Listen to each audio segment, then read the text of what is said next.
นี่คือเฮ็ดนางฟ้าบ้านโคกสะอาดตำบลนาตาลได้เฮ็ดนางฟ้ายายประสบสุขได้กำลังออกคาดว่ามือแรงหรือว่ามืออื่นนี่สิเป็นหลายว่าไงเบิ่งแล้วนี่เพิ่นกำลังเริ่มออกแล้วบ่เฮ็ดนี่กำลังเริ่มออกเลย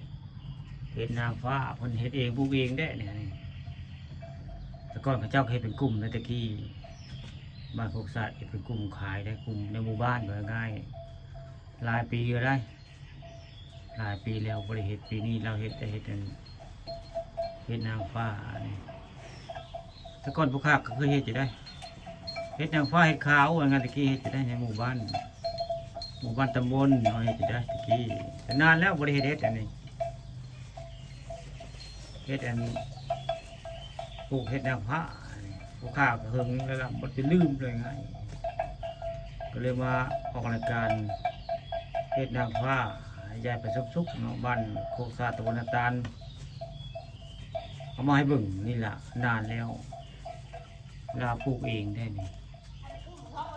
บ้านโคกสะอาดตำบลนาตาลกลุ่มธกสได้พ่อน้องกลุ่มธกสได้ปลูกอันนี้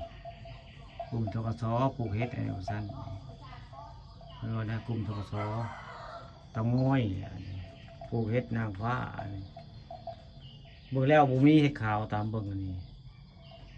มีแต่เฮ็ดนางฟ้านี่แล้วผู้ค้าปลาทองคำผสมเอาเรื่องจริงผ่านจอมาให้เบิ่งเนาะตอนเช้ามานี่เรื่องเฮ็ดนางฟ้ากลุ่มธกสบ้านโคกสะอาดตำบลนาตาลเฮ็ดใหญ่ประสบสุขได้มงคุณเพิ่นปลูกเฮ็ดว่าง่ายเฮ็ดนางฟ้าในนามกลุ่มของธกสเตางอยนี่อันนี้ธกสเตางอยนะกลุ่มปลูกเฮ็ดนางฟ้าคืออยู่ผู้ค้าสุบเรศเฮงแล้วได้แต่ก่อนเคยเฮ็ดอยู่ได้ปลูกเฮ็ดขาวเฮ็ดนางฟ้าเนาะหลายปีแล้วปีนี้มาเห็นอันเฮ็ดนางฟ้าเราปลูกเป็นง่ายๆได้อันปลูกในห้องน้ำนี่แหละนี่ห้องน้ำได้เฮ็ดง่ายๆเรียบๆได้นี่ห้องน้ำเบิ่งแล้วกับบัวลายก้อนได้หากเฮ็ดสิกำลังสิออกเบิ่งแล้วนี่กำลังออกเลยเฮ็ดกำลังออกนี่เฮ็ดนางฟ้าบ้านโคกสะอาดตำบลนาตาลเฮ็ดของยาประสบทุกมงคลล่ะนี่เฮ็ดนางฟ้ากำลังออกเฮ็ดลาวลงแบบทุกเบิ่งแสงเริ่มโชว์ก็ได้